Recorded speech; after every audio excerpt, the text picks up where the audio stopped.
বিটি নিউজ অ্যালার্টের আরও একটি সংবাদ সংযোগে আপনাদেরকে স্বাগত। বর্তমান সময়ে সুষ্ঠু নির্বাচনের কথা পরিকল্পনাও করা যায় না ডক্টর শফিকুর। জামায়াতে ইসলামীর আমির ডক্টর শফিকুর রহমান বলেছেন, দেশটা কেউ কেউ পাটগ্রাম বানিয়ে ফেলেছে, যার কারণে বর্তমান সময়ে সুষ্ঠু নির্বাচনের কথা কল্পনাও করা যায় না।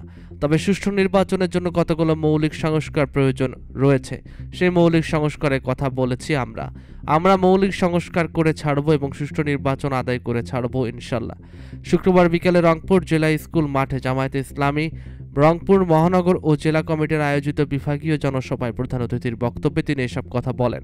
জনসভায় তিনি লালমনিরহাট জেলার পাটগ্রাম থানায় বুধবার রাতে দলের দুজন আসামিকে ছিনিয়ে নিতে একটি রাজনৈতিক দলের নেতাকর্মীদের থানা পুলিশের উপর সশস্ত্র হামলা, ভাঙচুর, পুলিশ সদস্য আহত হওয়ার ঘটনাকে ইঙ্গিত করে পাটগ্রামের কথা স্মরণ করিয়ে দেন ডক্টর শফিকুর রহমান।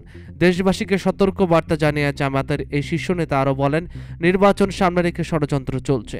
নির্বাচন নিয়ে ইঞ্জিনিয়ারিং এর কথা শুনতে পাচ্ছি।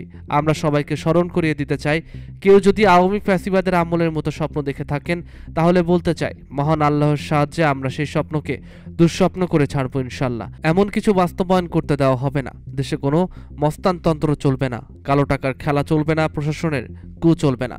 তিনি বলেন, নির্বাচনের সময় কেউ যেন অপকর্ম না করতে পারে, এজন্য আমরা সজাগ রয়েছি। জনগণের ভোটে সুষ্ঠুভাবে নির্বাচনে যারাই জয়ী হবে তাদের স্বাগত জানাতে এখন থেকে আমরা প্রস্তুত। আমরা আরও বলতে চাই, হাসিনার হাতে সব বাহিনী ছিল, জনবিস্ফোরণের কারণে ক্ষমতা আটকাতে পারেনি, তারা দেশ ছেড়ে পালিয়ে গেছে। ফ্যাসিবাদের নিশ্চিহ্ন না করা পর্যন্ত আমাদের আন্দোলন চলবে। আমাদের জয় নিশ্চিত হবে ইনশাল্লাহ, কারণ জনগণ আমাদের সঙ্গে আছে। আমরা কোনো মস্তানতন্ত্র বিশ্বাস করি না। আমরা জনগণের ইচ্ছা পূরণের জন্য রাজনীতি করি, মানুষের কল্যাণের জন্য আমাদের এই রাজনীতিতে আসা। তিনি আরো বলেন, সংখ্যালঘুদের নিয়ে যারা মায়া কান্না করছে তারাই সংখ্যালঘুদের সম্পদ লুট করেছে। এদেশের মাটিতে যারাই জন্মগ্রহণ করবে তারাই এদেশের সম্মানিত নাগরিক।